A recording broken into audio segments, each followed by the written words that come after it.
Single phase induction type motor আজকে আমরা practically বুঝবো কোন কয়েলের প্যাচ সংখ্যা বেশি, কোন কয়েলের প্যাচ সংখ্যা কম, সেটা আমরা জানবো।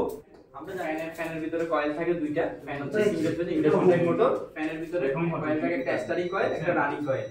স্টার্টিং কয়েলের প্যাচ সংখ্যা কম আর রানিং কয়েলের প্যাচ সংখ্যা বেশি।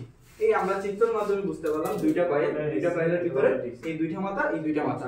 আমরা কি করব, স্টার্টিং কয়েল আর রানিং কয়েল মান বের করব। মান বের করে এই দুইটা কয়েলকে একসাথে কমন করব, সেটা হবে আমাদের নিউট্রাল।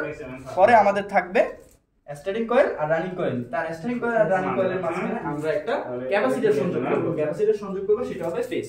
আজকে আমরা প্র্যাকটিক্যালি দেখব। এটা একটা induction type motor, single phase induction type motor. আজকে আমরা মোটরের মধ্যে চারটা তার আছে, চারটা তারের দুইটা কয়েল আছে। দুইটা কয়েল কিভাবে নির্ণয় করা দেখব, কিভাবে ক্যাপাসিটর সংযোগ করতে হয় সেটা দেখব। একটা ডিজিটাল মাল্টিমিটারকে আমরা ওহমে সিলেক্ট করব। আমি 2000 ওহমে সিলেক্ট করছি। যে কোনো একটাতে সিলেক্ট করা যাবে। আমি 2000 ওহমে সিলেক্ট করছি। সিলেক্ট করার পরে এই চারটা তার আমি প্রথমে যে কোনো একটা তার নিলাম, তার কন্টিনিউটি দেখব, তার ওহমের রেজিস্ট্যান্স মানটা দেখব। আমি যে কোনো একটা তার ধরলাম, আমাকে দেখাচ্ছে 184। আমি দুইটা তার 184 মানে কি কয়েল 184। এবার কি কয়েল জানি না, আমরা আরেকটা মান মাপার করলে আমরা জানতে পারবো। তারপরে আমরা আরেকটা কয়েলে তার নিলাম, প্রথমটাতে সংযোগ করলাম, দ্বিতীয়টাতে সংযোগ করলাম, দেখাচ্ছে 142। তাহলে যেহেতু আমাকে এটা 142, এটা 184, যেটা আমার কম সেটা হচ্ছে স্টার্টিং, যেটা আমার বেশি সেটা হচ্ছে রানিং। তাহলে এখন আমার কাজ হচ্ছে এটা একটা কয়েল, এটা একটা কয়েল, এই একটা কয়েল থেকে তার নিব, এই একটা কয়েল থেকে তার নিব, দুইটা তার একসাথে কমন করব।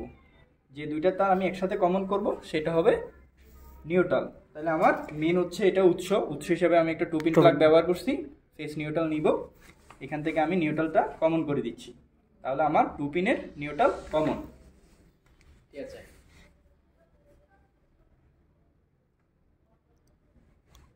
এবার আমার ক্যাপাসিটর সংযোগ করব।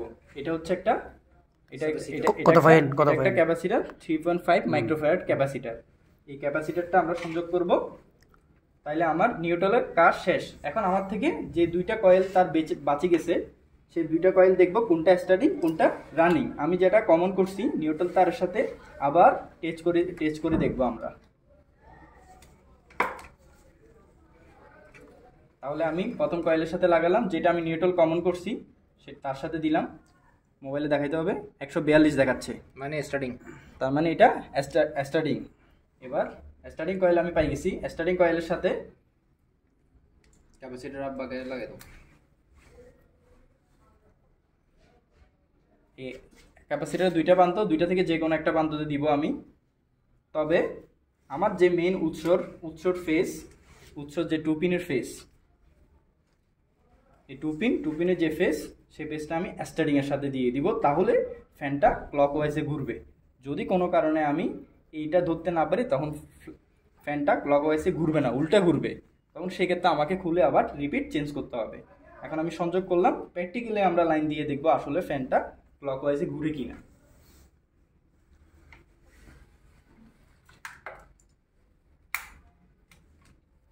ক্যাপাসিটরের বিপরীত প্রান্তের সাথে বিপরীত কয়েলের সংযোগ করে দিচ্ছি। তাহলে আমার নিউট্রাল কমন। একটু হাত দাও, ফ্যানটা ক্লকওয়াইজে ঘুরতেছে।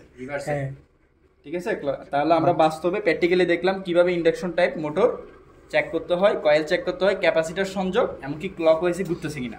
ধন্যবাদ।